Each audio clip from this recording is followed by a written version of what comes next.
Hanggang saan, hanggang kailan magtatagal ang aking pagmamahal? Hanggang may hiling pa akong naririnig dito sa ating daigdig. Hanggang may musika akong tinataglan, ika'y iniibig. Giliw, wag mo sanang isipin, ikaw ay aking lilisanin. Di ko magagawang lumayo sa iyong piling, at nais kong malaman mo kung gaano kita kamahal.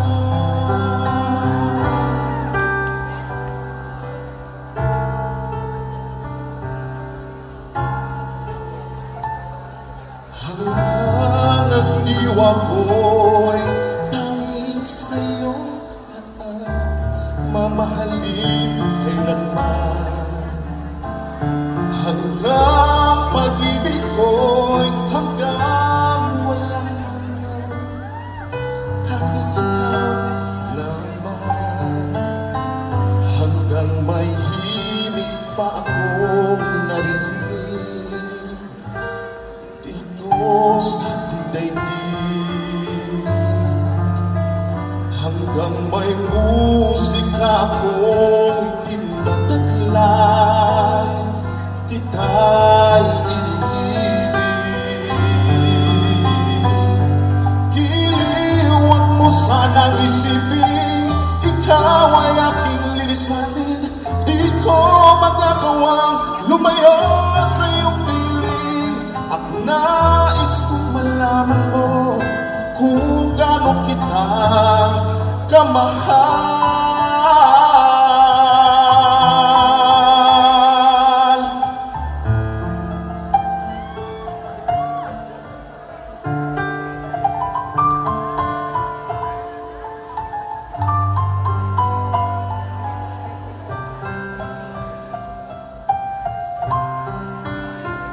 Hanggang may puso akong marunong magmahal, na ang sinisigaw ay lagi ng ikaw.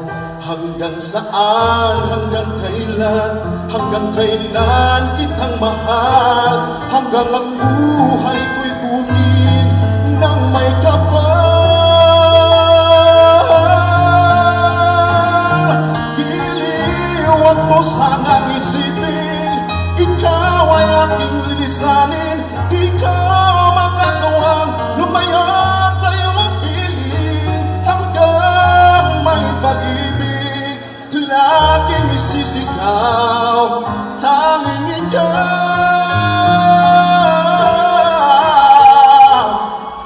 Hanggang may pag-ibig laging isisigaw,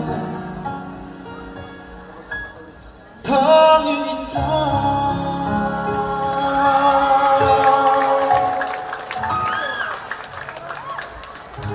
He is contestant number 15 from Mualsi Dos.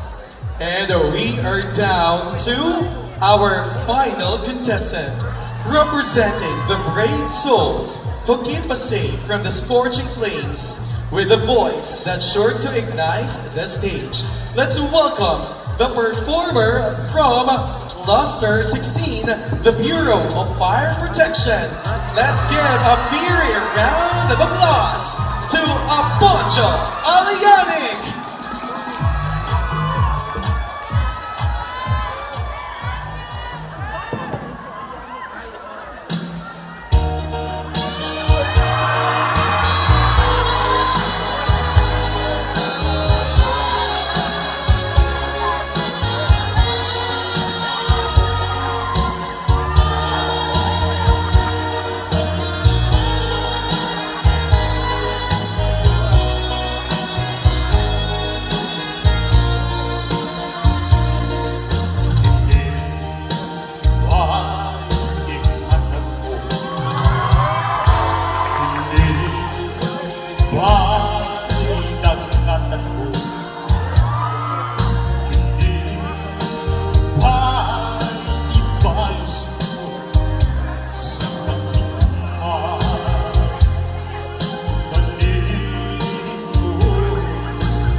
There you have it, ladies and gentlemen. Contestant number 16 from BFP, the Bureau of Fire Protection. And that completes the first round, the preliminary round. Let's give all of our contestants a big round of applause. Tonight is indeed a celebration of OPM, original Filipino music. Most especially, we started with Wika ng Pag-ibig and ended off with Wala Na'y Luha, Alang Kanimo. And again, thank you very much to our contestants also for bringing these beautiful songs to Gen Zs. Alright, so hopefully we could also hear some of the Gen Zs perform these songs. Tonight, ladies and gentlemen, we have witnessed 15, although we ended up with contestant number 16, but because wala si contestant number 4, so technically there are only 15 singers or performers, but as mentioned earlier, only 5 of them will make it to the next round and will have the chance to be the champion of the Ascenso Azamis Singing Competition 2025. Last year, so it was inter-tertiary schools or intercollegiate na singing competition. This time, we are bringing out and showcasing ang pinakakusgan, pinakamaayo o pinakatalentado sa atong local and national offices nga dili lang mga dedikado sa ilang trabaho sa pagpangalagad sa katauhan, but they also have the gift of music with them. And tonight, we are seeing ang ato ang mga office mates nga often makita ra nato sa atong office Christmas parties nga mag-intermission number, but tonight they are singing for us. And again, ang inyong syagit, ang inyong yells and support, cheers, grabe gid kaayo maka-boost sa ilahang confidence to give an extraordinary performance tonight. And of course, we will be checking the temperature sa office mates and agency and department heads this time, because of course ang inyong mga pambato nadugog na nato, and it is now time to also highlight the supporters, because I know you've been them at the very moment that they said yes nga mo appeal sa Ascenso Azamis Singing Competition. So of course, we begin recognizing the supporters and the people behind our respective barangays with contestant number 1, Romeo Pausal from the Liga ng mga Barangay or Association of Barangay Captains. Let's go! Let's give them a big round of applause ang atong mga kapitan ayan na agad because they are, contestant number 1 being a punong barangay himself is bringing place of the 51 barangays sa syudad sa Ozamis singing Wika ng Pag-ibig. Alright, and then let's go to the supporters of contestant number 2, BJMB.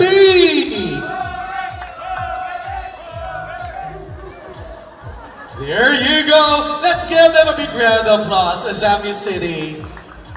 And now, how about hearing the voice supporting, or the voices supporting contestant number 3 from the 2nd Provincial Mobile Force Management and the Philippine National Police?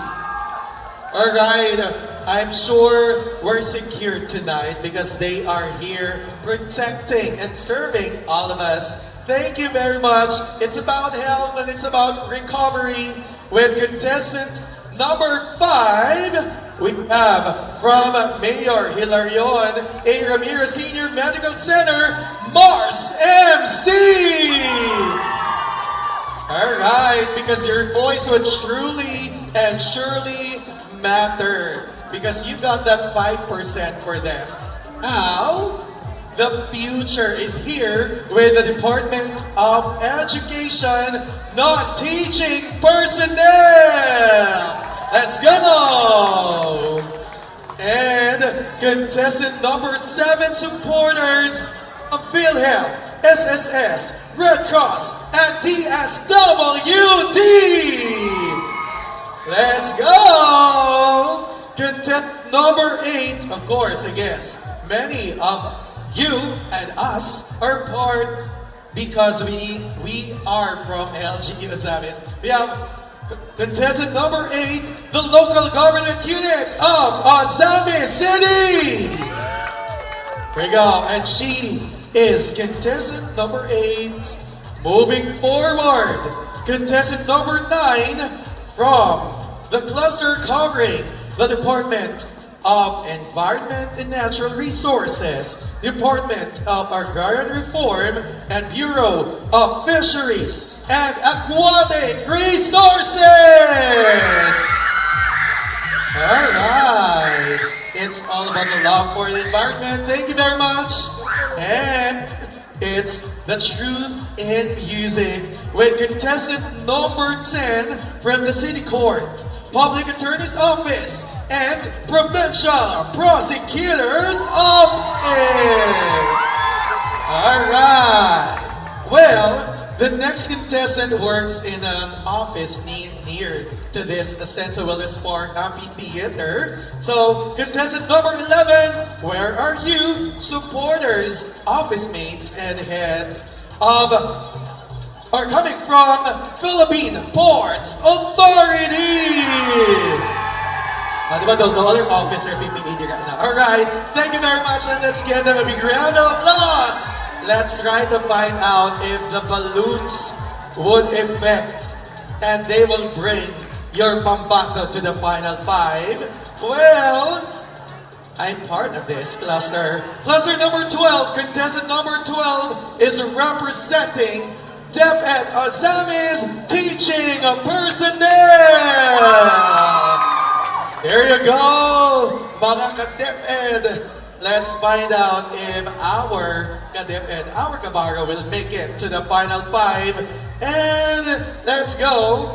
Will she register? Let's hear it right from the supporters of contestant number 13, BIRROD Post Office, and LTO. Contestant number 14, make some noise, Department of Trade and Industry. Contestant number 15, from the National Food Authority, Bureau of Treasury, Prime Water, and Buelsi Boss. And finally, ladies and gentlemen, alright. Contestant number 16, the Bureau of Fire Protection. One more time, let's give our 15 contestants a big round of applause. Few moments ago, and the top 5 performers will be revealed. But as we give the moment to our judges to finalize things out, let's enjoy seeing a talented duo here on stage. Everyone, let's put our hands together for Mr. Michael Fuentes and Miss Jean Barroro.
Sana natin itago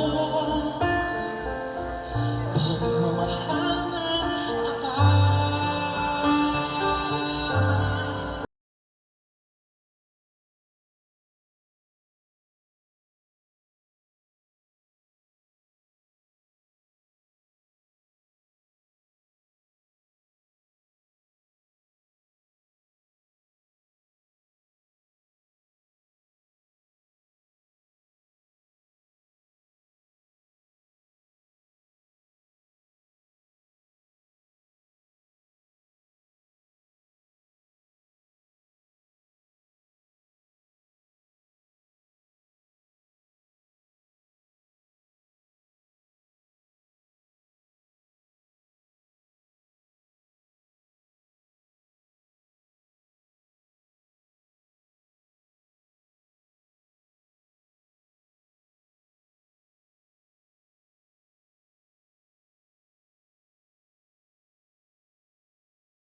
Di na sana aasa pa kaya kung umiwas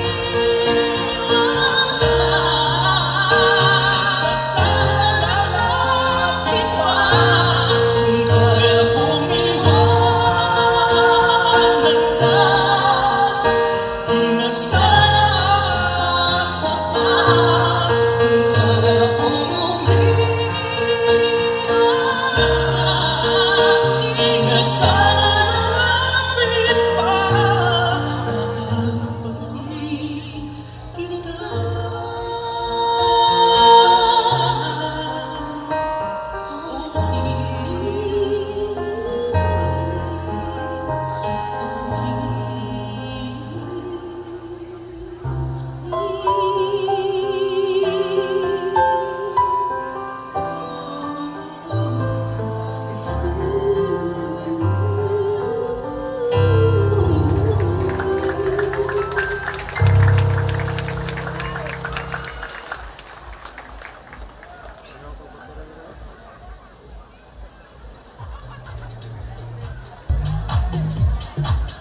And there we have it, ladies and gentlemen. Once again, let's thank and let's give a resounding applause to Mr. Michael Fuentes and Miss Jean Barrogo. And after witnessing the powerful performances of our 15 hopefuls performers, we are now ready to meet the final 5. And now, may I invite here on stage once again our 15 contestants representing the local and national offices dinhi sa Ciudad Sauzamis. Let's give them a resounding applause.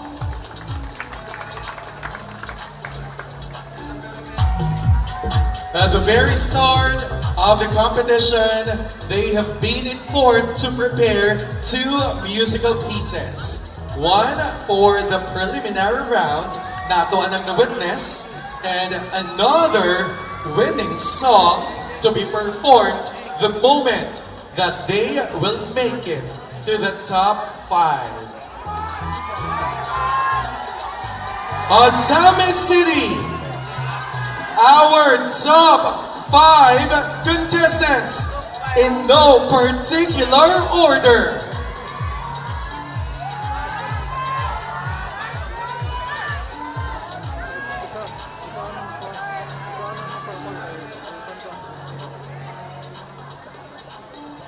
All right, please step forward.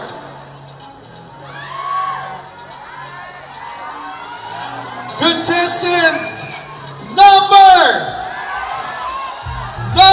13. 1-3.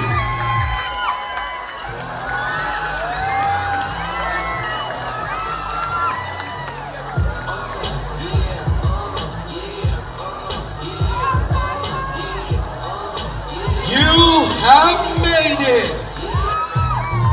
Contestant number that is often considered lucky. Contestant number 8!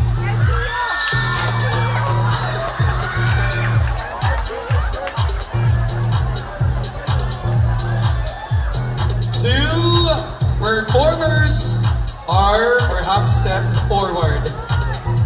Please now prepare your piece for the final round. Contestant number 7!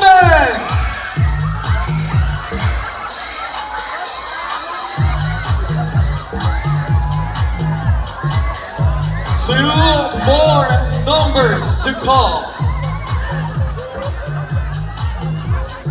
Who do you think is next?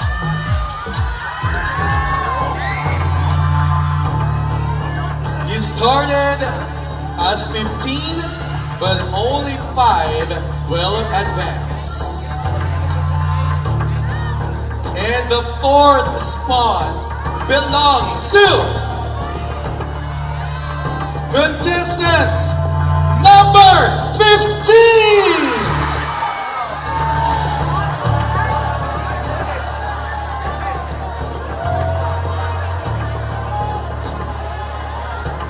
And the one hopeful to complete the final 5 is... One last time, shout your pambato among the remaining performers. Welcome to the top 5, contestant number 5. And here we have it, ladies and gentlemen, 13, 8, 7, 15, and 5. And to the rest of the hopefuls, we are so proud of you. Azami City is so proud of you. Thank you for sharing your talent, sharing your music with us. Your department heads and office mates are so proud of you. And of course, Azami City is so proud of you. To the top 5 contestants, congratulations! But of course, the pressure continues. That tension moves to the next round. And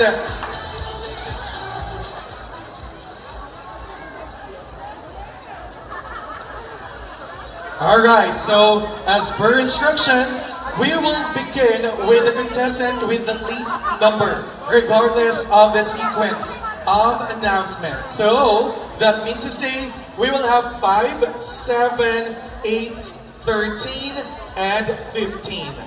Now, contestants, you'll be staying on the side or in the backstage, I guess. Azami City, we are almost there. We are very much closer to that moment when we will be meeting the Ascenso Azami's Singing Competition Champion 2025. Last year we had a champion and she will be performing later on. It was a competition among college students, inter-higher education unit, or inter-tertiary schools, but this time we're bringing to the spotlight our outstanding, dedicated, and committed employees from the local and national offices. Again, we will have 5, 7, 8, 13, and 15. This is now the final round, beginning with grand finalist number 1, contestant for or cluster number 5.